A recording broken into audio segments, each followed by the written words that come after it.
అధికారులు ఏమంటున్నారు? వస్తాను కొంటాను అంటున్నారు, లారీలు రావట్లేదు, అది ఇది అని చెబుతున్నారు. అధికారులు ఇంతవరకు ఏం వచ్చి కొంటామని కూడా ఇంతవరకు రాలేదు. కూపన్ ఇవ్వట్లేదు అసలు. కూపన్ 13-12 వచ్చినా కూపన్ ఇక్కడే ఉన్నాయి సార్, ఊళ్ళో ఉన్నాయి వడ్లు, ఇంకా ఊళ్ళో బోళ్ళు ఉన్నాయి వడ్లు. నమస్తే. నేను ఇప్పుడు ఇక్కడే ఉన్నాను, మన దామరచర్ల కళ్ళం దగ్గర. రైతులు బాగా ఇక్కడ ఉన్నారు, బాగా ఇబ్బంది పడుతున్నారు.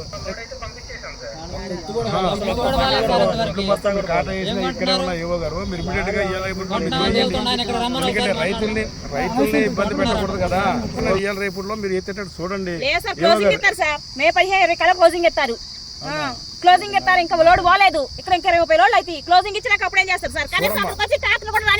ఇవాళ రేపట్లో మొత్తం స్వీటర్స్ ఉన్నాయి యువ గారు. లేకపోతే మరి రైతులందరూ భారీ ఎత్తున ఇక్కడ రావాల్సి వస్తుంది. యువ గారు, మీరు కలెక్టర్ గారితో మాట్లాడతారు, ఎవరో మాట్లాడతారు అనేది మీరు కంపల్సరీగా మాట్లాడండి. ఎంత నష్టం జరుగుతుందంటే రైతులకి పండించి మరి ఎంతో ఎకరానికి బోర్డంత పెట్టుబడి పెట్టి మరి ఒడ్లు పండిస్తే ప్రభుత్వం రైతులను కూడా కాపాడలేని పరిస్థితి ఉంది ఇప్పుడు ఈ రాష్ట్రంలో.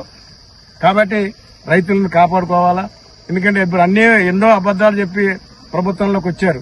కనీసం రైతుకి ఈ వెలి పని చేయకపోతే, ఒడ్లు వంటం కూడా వెలుపు చేయకపోతే అన్ని మానేశారు. అట్టకు రైతు భరోసా మానేశారు, రైతులు బీమా మానేశారు, అన్ని పోయినా కూడా పండించిన ఒడ్లు కూడా సరిగా ధాన్యాన్ని రేటు పెట్టి కొనలేని పరిస్థితిలో ప్రభుత్వాలు ఎందుకు రాజీనామాలు చేసి ఇంటికాడ కూర్చుంటే ఒక నెల మా కేసీఆర్ గారు గొప్ప చెప్పమనండి.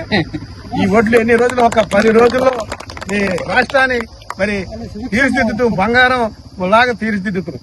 రైతులు కాపాడలేని వాళ్ళు ఇక్కడ రాష్ట్రాన్ని కాపాడతారు. మళ్ళీ 2-3 రోజులు కానీ ఇక్కడ మొత్తం రైతుల్ని న్యాయం చేసేలాగా ఒడ్లు కొనకపోతే మళ్ళీ ఇక్కడికి వచ్చి రైతులందరం ఇక్కడికి వచ్చి మళ్ళీ ఇక్కడ ధర్నా చేయాల్సి వస్తుంది.